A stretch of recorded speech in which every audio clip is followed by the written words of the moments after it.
Yeah, Kevin Durant is available, and the Raptors are, if you listen to the reports, very much in the mix. So, yeah, let's start here because look, this is such a big conversation. We'll try to cover it in all the angles, and again, the show's going to run 5 times this week at minimum. So I'm sure we'll cover these a lot of times. But let's start here in terms of like in order of which players on the Raptors you want to keep the most out of a Kevin Durant trade. Wait, so we're starting with who you don't want to give up? Yes. Okay. Yes. Should we like address that Kevin Durant is still awesome or anything like that first? I think that doesn't need to be said. And I if mean, you need that to be said for you, then I don't know what to say. Kevin Durant is not declining, by the way. Kevin Durant, he averaged 30 a game this year and had a career high assist rate. yeah. So he just missed going 50, 40, 90. That's a down year, though, Blake. Yeah, it's a down year. That's a down year for, yeah. No, the deal wouldn't be without some risk, but this is where the package you give up comes into play, right? And it's so let's evaluate this from, let's say, worst case scenario. Kevin Durant comes, you don't win a championship, and then you have no assets for the future because you gave up so many picks and you obviously stayed in win now mode throughout Kevin Durant's tenure. Well, what would make that a little easier? It's if you can hang on to Scotty Barnes, because as Durant is done, that would be Durant's last year on his contract would be the first year of Scotty's rookie extension. So you can kind of do a handoff of the baton there. And if Scotty Barnes becomes what you hope he becomes, you can maybe bridge those eras without having the downside that normally comes with a trade like that.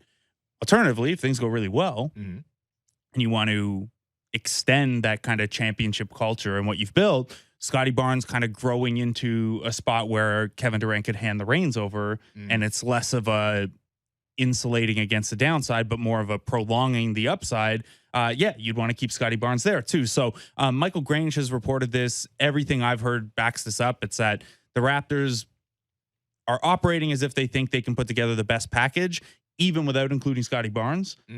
And I think that if that's like only knowing that, it's hard to come up with many frameworks where it doesn't feel very good, right? Like if you can hang on to Scotty Barnes, and that's internal development upside, that is inexpensive source of starting minutes and starting caliber play, that is bridge out of the Kevin Durant era in a way that maybe you don't worry as much about giving up so many picks because you're probably giving up at least 3 first-round picks, maybe 4, maybe some pick swaps, depending on where the protections come in and everything. So if you can hang on to Scotty Barnes, a lot of your concerns about a possible Kevin Durant trade in a Kevin Durant era fall away. Yeah, fair enough. Now, of course, every conversation that Brooklyn will likely get into with Toronto will probably try to involve Scotty as much as possible. I agree. You could drag this out if you're Brooklyn, right? You could drag this out. Even if the Raptors have, let's say the Raptors have the best offer.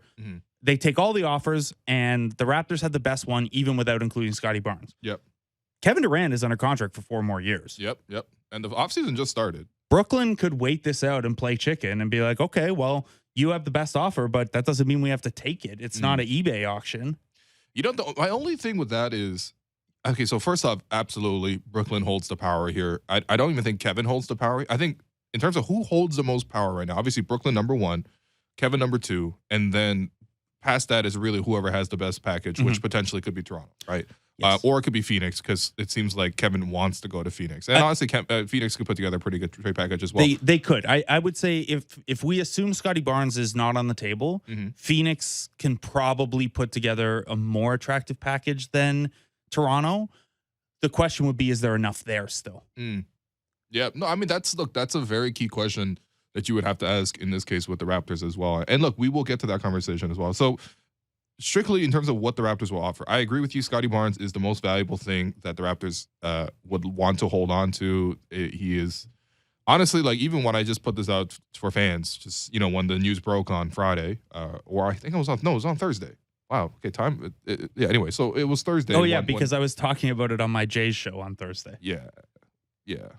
Why did Katie not just put that out an hour earlier? I could have had an entirely different conversation. Because he knew you needed a whole week of content this week, and I don't think the Raptors announcing their summer league roster today or tomorrow is going to fill 5 days for you. That was what Blake Murphy Tuesday could have been. I mean, I don't think But, people want to hear about the undrafted free agents from UNC Wilmington when you got potentially Kevin Durant coming in. I don't know that people are as excited about what's that guy's name from you? Oh, Jalen Sims, right?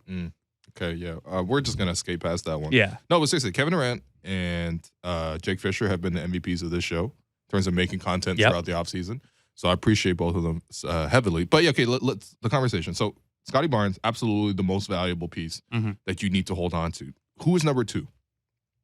So the big thing here is you have to have a team that's capable of maximizing Kevin Durant. Yes. I think that's still Pascal Siakam. Fred VanVleet on a pure skill set basis is a more natural complement. But why is that? Well, just the shooting and the ability to make himself a threat off the ball. Okay. And the point of attack defense. I know he didn't have the best of playoff series in that regard, but over the course of the season, he was an all defense caliber guy. And I think that at the point of attack is, I mean, not that you can't put length at the point of attack, but he's just like, it's very, very easy to see Fred shifting into kind of, and he'll be better than this. He was an all-star last year, but elite role player kind of in terms of like, what's on your role card? What are you doing? But Pascal Siakam, like this is the amazing thing about Kevin Durant, and it's why even through all the disaster, when Kyrie, Harden, and KD played together, the Nets had like an all-time offense. It's that Kevin Durant doesn't need to be like, you're not going to use him the way you used Kawhi Leonard. You're going to have him run pick and roll and stuff like that and be a playmaker for sure. But there is no reason that you can't still have the ball in Pascal's hands a fair amount, and he's kicking out to maybe literally the best scorer of all time. Yeah. I mean, he's definitely in that conversation. Yeah. Like, literally, and that like, conversation is like him, Kareem. Yeah, you and I have Prime posted Shaq. a lot of GIFs or screenshots of like the terrible spacing Pascal had to operate within last year, especially early in the year. Yeah. Now imagine in place of, I don't know, pick your guy. In place of Precious or Chris Boucher, it's Kevin Durant spacing the floor. Or just like how, like you brought up the stat at one point during the season too, that Pascal Siakam and Fred VanVleet were two of the most heavily double-teamed guys in all of basketball. Can't really do that if Kevin Durant is off the ball. Yeah. And if you shift those double teams to Kevin Durant, well, Pascal Siakam and Fred VanVleet should have a much easier time. Like I have no questions that this would work offensively. Oh, yeah, me neither. You're dropping, like they cobbled together an average offense last year with very little rim pressure or event creation in the half court. And then you would drop in literally Kevin Durant. Yeah, and on the flip side of the coin, I think I have no doubts about this working defensively.